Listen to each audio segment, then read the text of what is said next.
On the profile interview segment this week, I will be speaking with the National President of Medical and Health Workers Union, who also doubles up as the President of JOESU. He will be shedding light on the issues health workers are faced with in Nigeria and the possible solutions. Join me.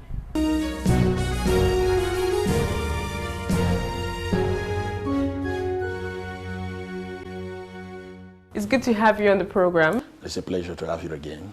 A lot has happened after the last interview we had together, but for me there's so much conversation, especially on social media as regards shortage of health workers in public hospitals.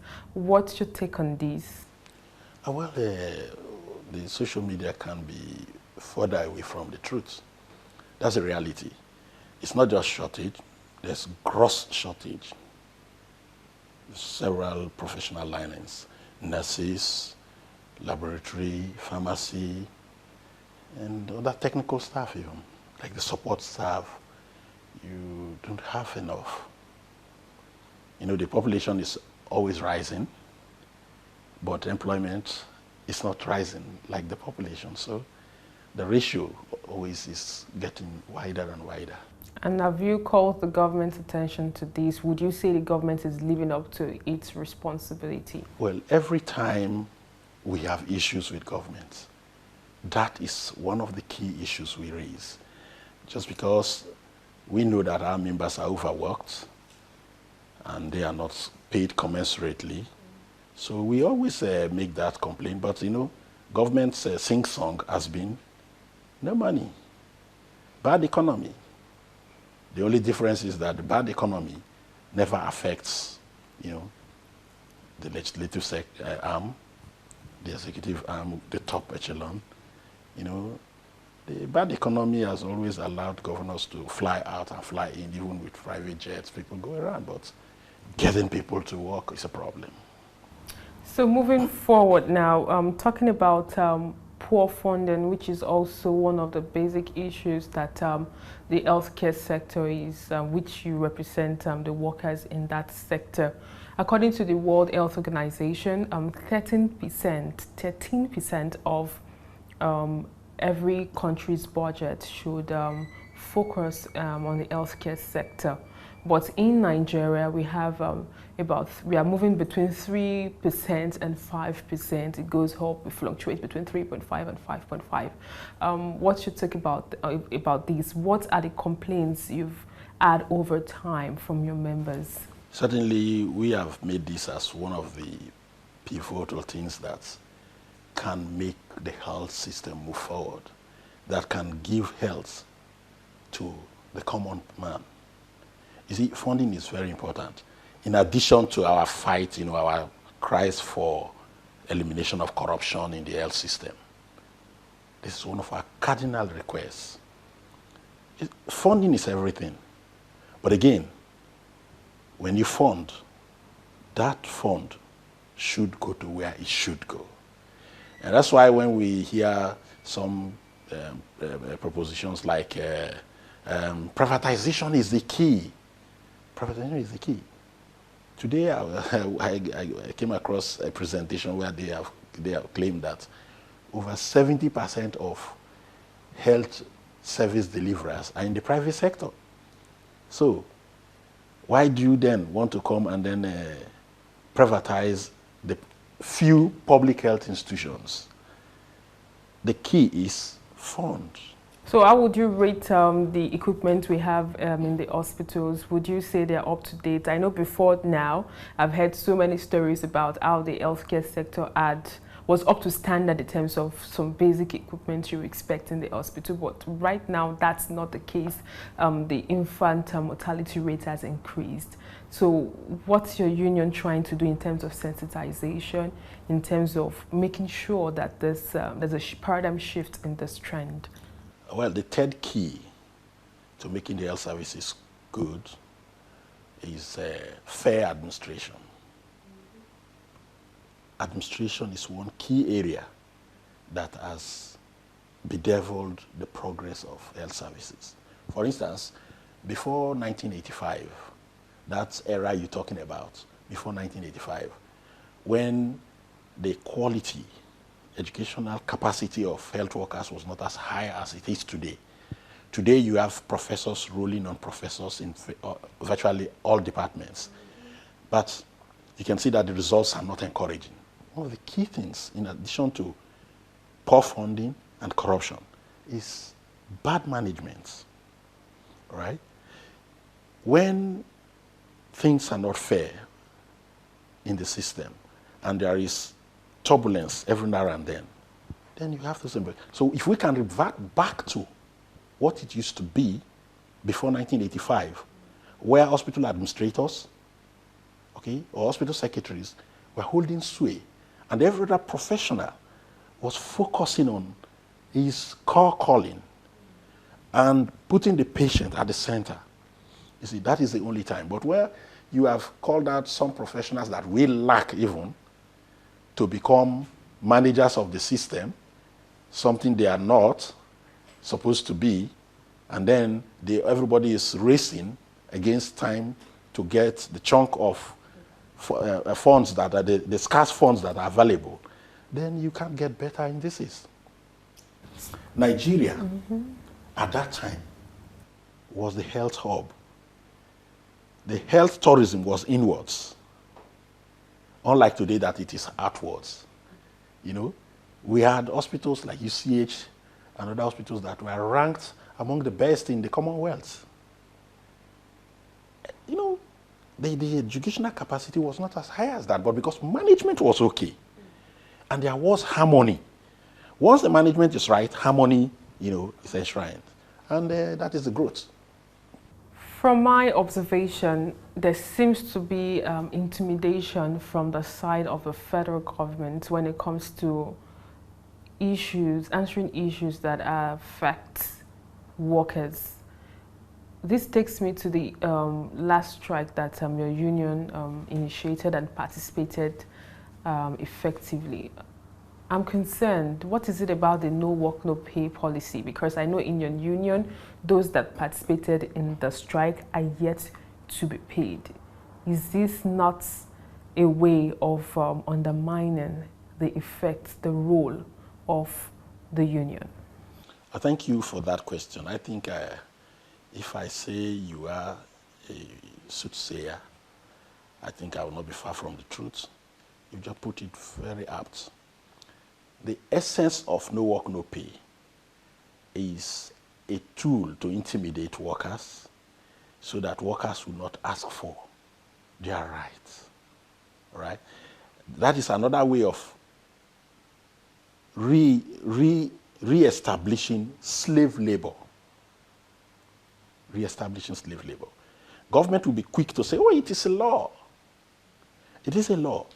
But government will not tell the public that when it fails to follow the path of dialogue, for instance, if the union has given 21 days ultimatum and the government refuse or employer refuse to get this thing resolved within the 21 days, and most times you see that after the union starts the strike, within a week, 3 days, 72 hours, 48 hours, the same government will then resolve this issue.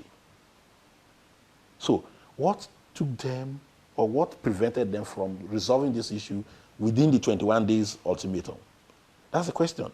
But they are doing that, deliberately refusing to resolve the issue because they know they have in their pocket a tool of intimidation, which is the no work, no pay. What I think we are trying to, what we as labor, we are trying to look at is this. The no work, no pay, the courts should be very distinctive on this. No work, no pay should be only when the due process has not been followed. But if I have given you notice, we had entered into agreement, and you have violated the agreement, what else do you want me to do? So all what government is saying is that, look, I will march at you, but you shouldn't cry, which is not fair. So, but I think I'm going to tell you, truly, like the last strike, yes, some of our members were victimized Even though agreements would hold that we should not victimize, they have done that. And when we will come back to say that that is wrong, we hope Nigerians will have the understanding with us. Because just because we are in the ADR, which is an extension of the court, that we have kept our powders dry for when it would be necessary for us to, further our canons and then give the shots. I'm still concerned about the no work, no pay policy by the government that is fast coming up.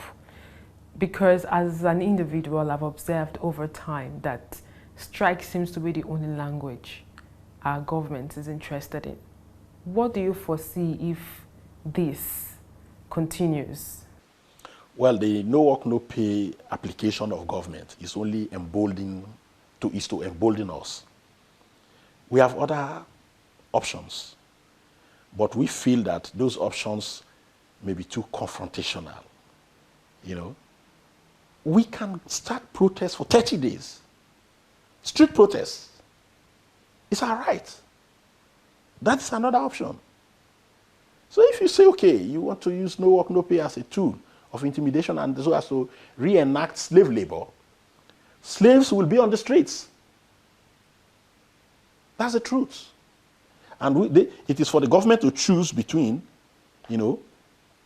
solving the issues, respecting agreements, implementing, for instance, like what I call, we have said the ministry has been the problem, and the Minister of Labor and Minister of Health. While the same ministry for 2 years has told us that there was no money to pay 22.6 billion. There was no money to pay us, even when they have entered agreements. Okay? Even when we decided to say, okay, since you don't have enough money, we are stepping down the amount. They still insisted there is no money. But the same government, in the ministries where human beings, human face exists, recently, I applauded the government for releasing 22.6 billion for the part payment of Nigeria Airways workers. That's the difference you have.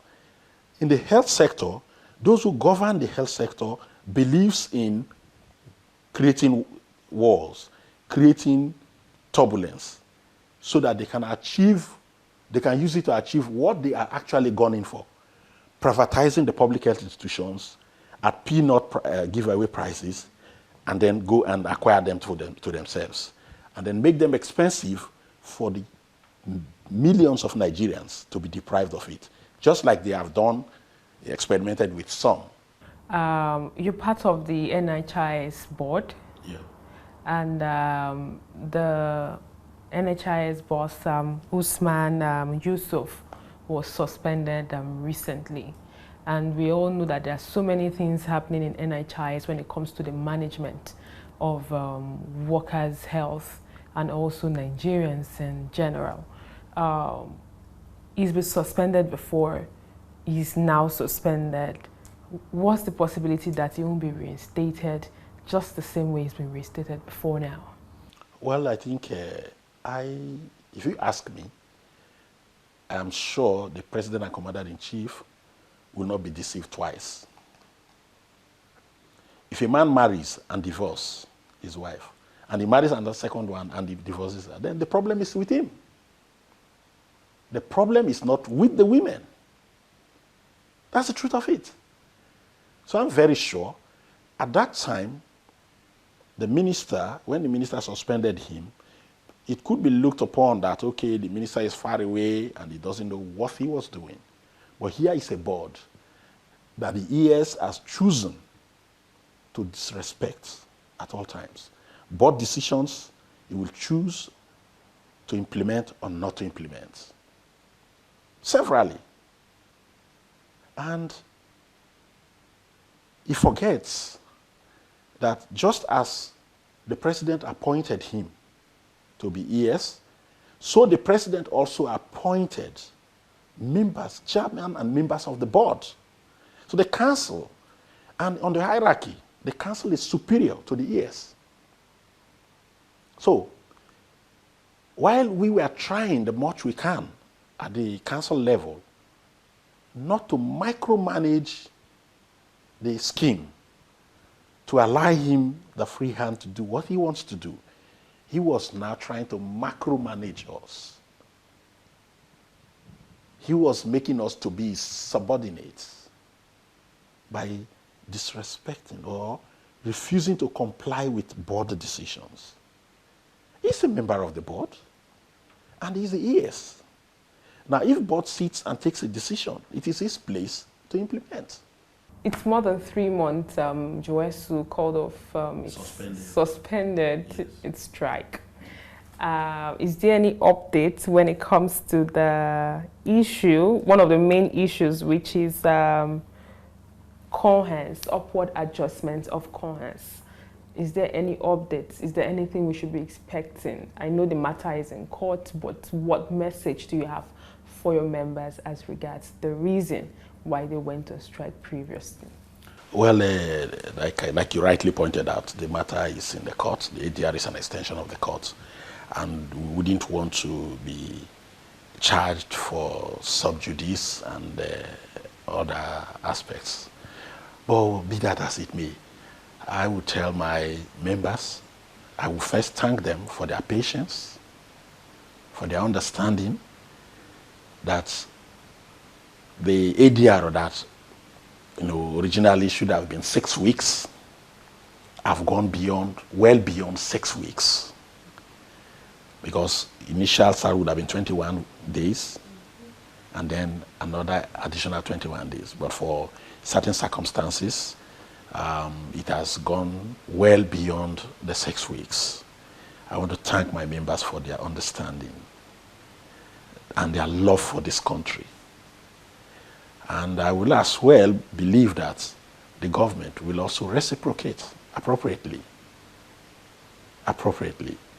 I am encouraged by the fact that the government provided 22.6 billion recently to help our brothers that had suffered for a long time. Some our fathers and uncles that have suffered for a long time. So I am elated at that, and I am encouraged by that to say that without genuine issue, certainly the government will also extend that sphere of goodwill,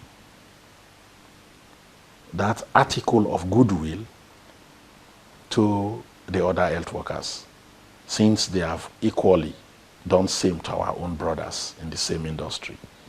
We hope that we will not be forced to go to the path of confrontation.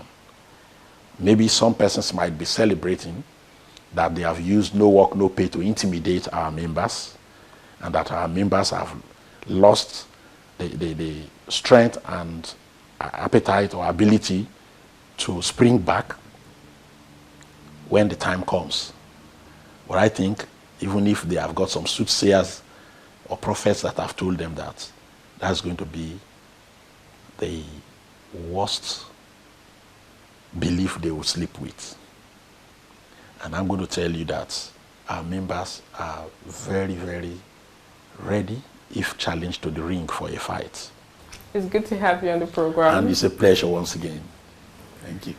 And that's all we can take on today's edition of the program. Join us next week for a fresh edition of this show. I am Sharon Ijason. Thanks for watching, and remember, labor creates wealth.